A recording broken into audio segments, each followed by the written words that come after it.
മാറി മാറി അവർ ഭരിച്ചു. ജനങ്ങൾ അവസരം കൊടുത്തു. 10 കൊല്ലമല്ല, 10, 20, 25 കൊല്ലം ഭരിക്കാൻ അവസരം കൊടുത്തു. എന്നിട്ട് എന്താണ് നമ്മൾ ഇന്ന് കാണുന്നത്? ആ കോൺഗ്രസ് പാർട്ടിന്റെ MLA സ്ത്രീകളെ പീഡിപ്പിക്കുന്നു. ഈ CPM സർക്കാരിന്റെ സമയത്ത് പോലീസും ക്രിമിനലിൽ ഒരു വ്യത്യാസം നമ്മൾ കാണാൻ കഴിയുന്നില്ല. അഴിമതി, വികസനം എവിടെയെന്ന് ചോദിക്കുമ്പോൾ അത് സെൻട്രൽ ഗവൺമെന്റ് കാശ് തന്നിട്ടില്ല.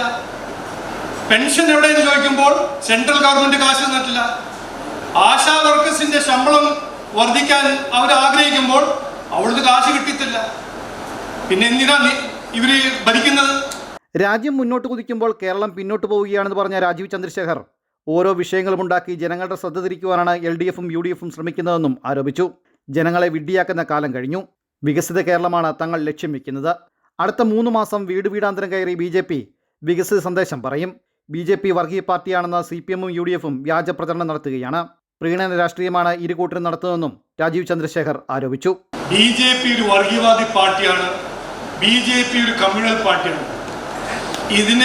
ഇതിനേക്കാൾ വലിയൊരു നുണ ഈ നാട്ടിലില്ല. എല്ലാവരുടെ ഒപ്പം എല്ലാവർക്കും വേണ്ടി പ്രവർത്തിക്കുന്ന ഒരു ഒറ്റ പാർട്ടി BJP ആണ് ഈ നാട്ടിൽ. നിങ്ങൾ എല്ലാ മതവും എല്ലാ വിശ്വാസത്തിനും അഭിമാനിക്കും, ബഹുമാനിക്കും. അതാണ് BJP. എന്നിട്ട് ഇവരെല്ലാം എന്താണ് ചെയ്യുന്നത്? നിലമ്പൂരിൽ പോയിട്ട് ജമാഅത്തെ ഇസ്ലാമിന്റെ ഒപ്പം രാഷ്ട്രീയം ചെയ്യുന്ന പാർട്ടികളാണ് ഞങ്ങളെ വർഗീയവാദി എന്ന് വിളിക്കുന്നത്. ഓഫീസ് ഉദ്ഘാടനത്തിന് മുന്നോടിയായി പൊൻകുന്നം KSRTC ഡിപ്പോയുടെ സമീപത്തു നിന്നും പ്രകടനവും നടന്നു. കോട്ടയം ഈസ്റ്റ് ജില്ലാ പ്രസിഡന്റ് റോയി ചാക്കോ സമ്മേളനത്തിൽ അധ്യക്ഷത വഹിച്ചു. സംസ്ഥാന ജനറൽ സെക്രട്ടറി S. സുരേഷ്, ദേശീയ നിർവാഹക സമിതി അംഗം PC ജോർജ്, മേഖലാ പ്രസിഡന്റ് N. ഹരി എന്നിവർക്ക് പുറമെ BJP നേതാക്കളായ doctor J. Prameela Devi, advocate G. Raman Nair, Noble Mathew, VC Ajikumar, Minerva Mohan, VN Manoj എന്നിവർ സംസാരിച്ചു.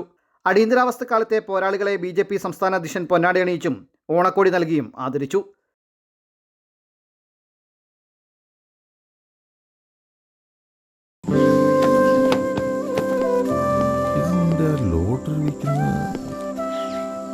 ഇതിനുള്ള അവകാശം മോൾക്ക് മാത്രമാണ്.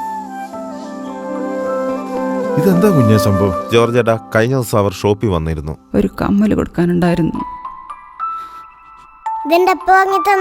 മോളുടെ അപ്പയമ്മ എന്തിയേ?